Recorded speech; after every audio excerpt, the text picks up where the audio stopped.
வணக்கம் நேயர்களே. வெற்றி படிக்கட்டு தினமும் காலை உங்களோடு பழகுகின்ற ஒரு வாய்ப்பினை வசந்த் டிவி வழங்கியிருக்கிறது. வாழ்க்கையில் எவ்வளவுதான் உயர்ந்தாலும் நாம் மற்றவர்களுக்கு மதிப்பு கொடுத்து, அறிவுக்கு முன்னுரிமை கொடுத்து, உணர்ச்சியை நாம் குறைத்து கொண்டால்தான் வாழ்க்கையில் எந்த நேரத்திலும் வெற்றியை நாம் அடையலாம். பொறுமை எப்பொழுதுமே வெற்றியை தரும்.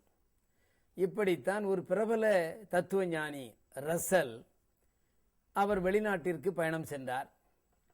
பயணம் சென்று முடித்துவிட்டு அவர் வருகின்ற பொழுது சுங்க அதிகாரிகள் அவரிடம் விலை மதிப்பெற்ற பொருள் ஏதாவது இருக்கிறதா என்று அவரிடம் கேட்டார்கள். அதற்கு அவர் மௌனமாக ஒன்றுமே சொல்லாமல் நின்று கொண்டிருந்தார். மீண்டும் அந்த சுங்க அதிகாரி, ஏதாவது விலை அதிகமான பொருள் இருந்தால் உடனே எங்களிடம் எடுத்து கொடுத்து விடுங்கள் என்று கொஞ்சம் அதிகாரத்தோடு ரசல் அவர்களை கேட்டார்கள். தத்துவ ஞானி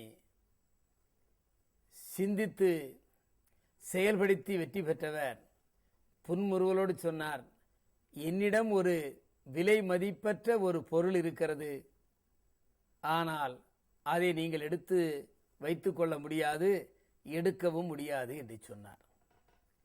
உடனே அங்கே இருக்க சுங்க அதிகாரிகளுக்கு, ஓஹோ, ஏதோ ஒரு பொருளை மறைத்து வைத்துக் கொண்டுதான் இப்படி அவர் பேசுகிறார் என்று சொல்லி, அந்த பொருளை எங்களிடம் உடனே காட்டுங்கள், நாங்கள் எடுத்து அதற்குள்ள மதிப்பை போட வேண்டும் என்று சொன்னார்கள். அதற்கு ரசல் தத்துவஞானி சொன்னார், என்னிடம் விலை மதிப்பெற்ற ஒரே பொருள் என் அறிவு மட்டும்தான், உங்களால் முடிந்தால் அதை எடுத்துக்கொள்ளுங்கள் என்று சொன்னார். அமைதியாக, சப்தம் போடவில்லை. நான் ஒரு தத்துவ ஞானி, நீ என்னிடம் சோதனையிடலாமா? இது ஒரு நியாயமா? நான் யார் தெரியுமா என்று அவர் அங்கே துள்ளி குதிக்கவில்லை. அமைதியாக, அழகாக, பொறுமையோடு பதில் சொன்னார்.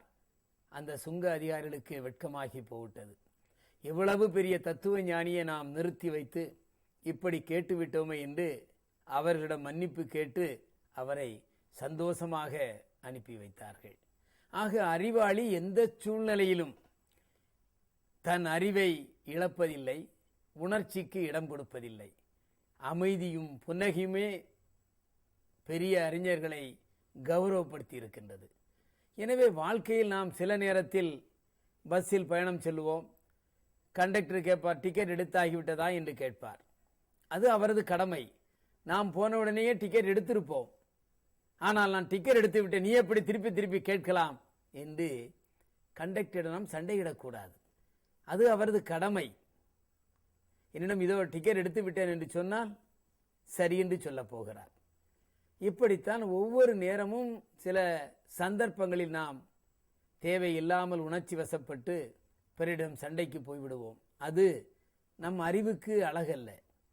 நமது செயல்பாடு நல்லதாக இருக்காது.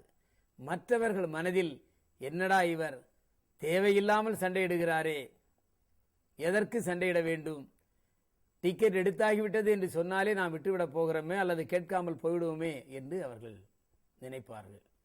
எனவே வெற்றி படிக்கட்டு மூலம் நாம் சிந்திப்பது என்னவென்று சொன்னால், இவன் என்ன கேட்பது, நான் என்ன பதில் சொல்வது என்ற நிலை வேண்டாம். கேட்டுவிட்டார்கள், பதிலை நாம் சொல்லிவிட்டோம், நாமும் சந்தோஷமாக வந்துவிட்டோம், அவரும் திருப்தியாக போய்விட்டார். இதுதான் வாழ்க்கையின் தத்துவம். வெற்றி படிக்கட்டில் நாமெல்லாம் இதை புரிந்து கொள்ள வேண்டும். கோபம் அதிகப்பட வாழ்க்கையில் நாம் சறுக்கல்களைத்தான் அதிகமாக பெறுகிறோம். சறுக்கல்களை நாம் சந்திக்கின்ற பொழுது அது ஒரு வடுவாக மாறிவிடும். முடிந்த அளவிற்கு வாழ்க்கையில் நாம் அமைதியும், அமைதிக்கு அப்பாற்பட்டு புன்முறுவலையும், இரண்டையும் சேர்த்து, அமைதி இருக்க வேண்டும், புன்முறுவல் இருக்க வேண்டும். எண்டில் ஒன்று இருந்தாலும் சமாளிக்கலாம். ஆனால் இரண்டுமே இருந்தால் பொறுமையும் புன்சிரிப்பும் வாழ்க்கையில் எப்பொழுதுமே வெற்றியை தரும். வெற்றி படிக்கட்டு நிகழ்ச்சியில் தினமும் உங்களை சந்திப்பேன். மீண்டும் நாளை சந்திக்கின்றேன். நன்றி, வணக்கம்.